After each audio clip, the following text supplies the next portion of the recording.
Donc les projets, effectivement, ça concerne le cancer du sein triple négatif. On travaille sur ça depuis maintenant plusieurs années. On sait qu'une femme sur 8 va faire un cancer du sein. Et parmi ces cancers du sein, il y a 15% des patients qui vont développer un cancer assez agressif, qu'on appelle triple négatif. Ce sont des tumeurs qui n'expriment pas les récepteurs œstrogènes, ni la progestérone, ni un autre facteur de croissance qu'on appelle HER2. Ces tumeurs, on les savait depuis longtemps, ils prolifèrent beaucoup, ils sont agressifs, comme je viens de dire, ils récidivent assez rapidement et ils ne répondent pas vraiment bien aux différents traitements. Et malheureusement, jusqu'à maintenant, on n'a pas réussi à venir avec des traitements ciblés, comme on a fait par exemple pour les tumeurs hormonaux positives, comme par exemple l'hormonothérapie ou les inhibiteurs CD4/6, ou également dans les tumeurs HER2 amplifiées, l'herceptine et d'autres anticorps. Donc c'est vraiment un gros problème pour ce type de cancer. Il y a 10 ans, 15 ans, on pensait que c'était une tumeur assez homogène, et déjà depuis maintenant 10 ans, on s'est rendu compte que cette tumeur est plus hétérogène qu'on pensait au départ. On peut la subdiviser entre 5 et 6 différents sous-types sur base de l'expression génique qu'on appelle des immunomodulateurs, les bases-like, le luminal androgen receptor ou LAR, et des mésenchymal ou mesenchymal stem-like. Et ça, c'est sur base de leur transcriptome.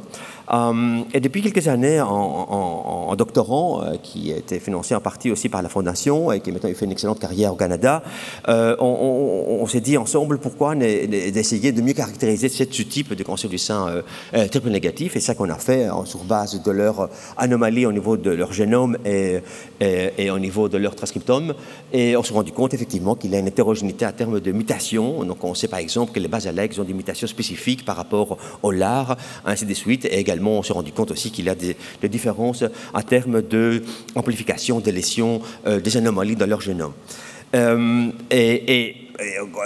On s'est rendu compte aussi que ces anomalies sont associées avec une différence de réponse à un traitement de chimiothérapie, également aussi en rapport avec leur pronostic. Puis après, vous avez entendu parler de l'immunothérapie. On s'est rendu compte aussi, mon groupe et d'autres groupes aux États-Unis, que certains cancers, ils étaient plus inflammés que d'autres. Ça veut dire qu'il y avait des lymphocytes qui intervenaient, qui s'est présentés dans ces tumeurs. Et on s'est rendu compte aussi que les triples négatifs, c'était des cancers qui étaient plus chaudes, si je peux m'exprimer, plus inflammés par rapport au cancer de type luminal ou de type HER2. Mais ça ne suffit pas seulement de regarder et de compter de lymphocytes dans une tumeur. On s'est rendu compte aussi que leur géographie, comment ils sont localisés dans cette tumeur, semble avoir un rôle important en ce qui concerne leur pronostic, l'histoire naturelle de la maladie, et également à un traitement d'immunothérapie. Et c'est là je vous présente ici à droite, où les chercheurs canadiennes, ils ont microdissecté, ils ont dérivé 3 signatures, si je peux simplifier, qui correspondent à 3 patterns de lymphocytes et de leur géographie au niveau de la tumeur, qu'on appelle des full inflamed. Ce sont des lymphocytes qui se trouvent partout et en contact avec les cellules tumorales, ou des lymphocytes qui se trouvent dans l'estroma, qu'on appelle les stroma restricted, ou alors des lymphocytes qui sont tout à fait au dehors du lit tumoral.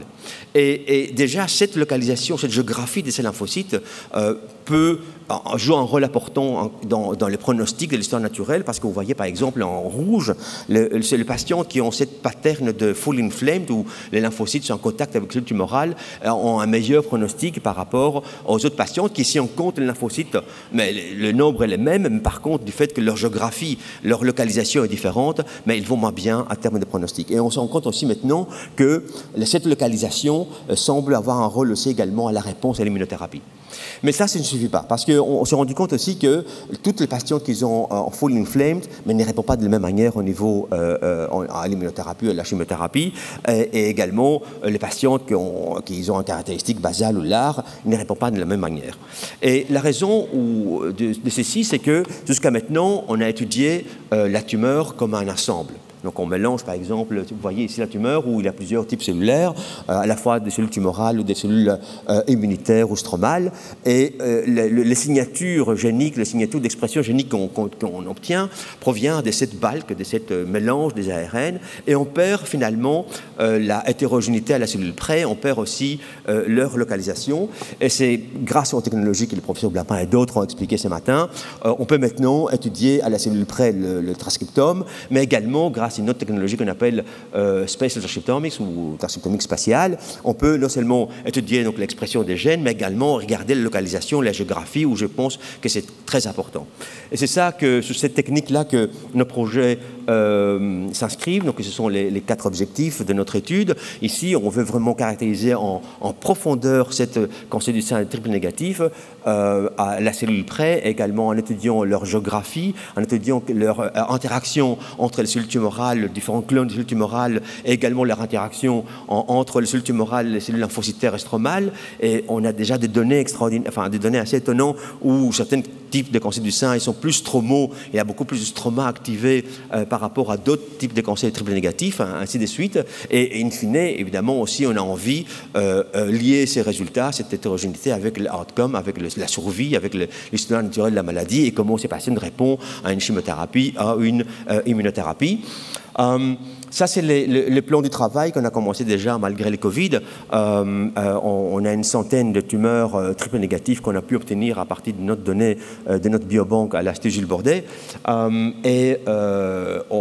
a commencé à noter cette tumeur. On a commencé à faire ces études d'expression en utilisant la transcriptomique spatiale. Et si je vous montre un exemple de ces résultats, d'abord, il faut vous dire que ça nous a pris 1 an et demi pour annoter une centaine de tumeurs. Par exemple, une annotation histopathologique prend 2 jours. On a Xiao, une doctorante, qui a passé 1 an avec un anatomopathologiste qui est spécialisé dans le cancer du sein à annoter ces cellules et ces tumeurs. Et c'est vraiment extraordinaire de voir maintenant, on va avoir une banque de tissus de cancer du sein triple négatif super bien annotée en termes de morphologie.